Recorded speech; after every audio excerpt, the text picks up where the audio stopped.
Hello everyone, in this video I'm going to show you how to pay your AT&T bill online. So all you need to do is open any browser and then search for pay AT&T bill online and then go to the first link, pay without signing in. Now it will show us pay without signing in. We have many services to pay such as AT&T wireless, internet, home phone, AT&T prepaid, UFirst, direct TV or business account. For example, we can choose AT&T wireless.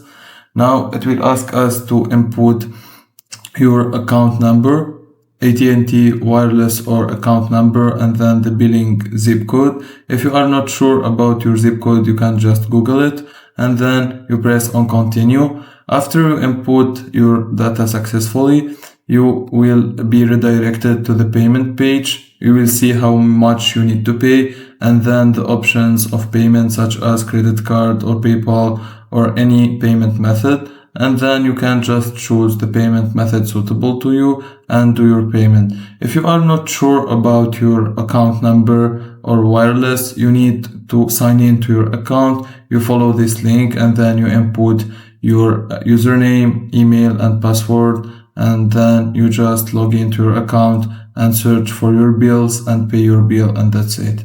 If you find this video helpful, don't forget to like and subscribe, and thank you for watching.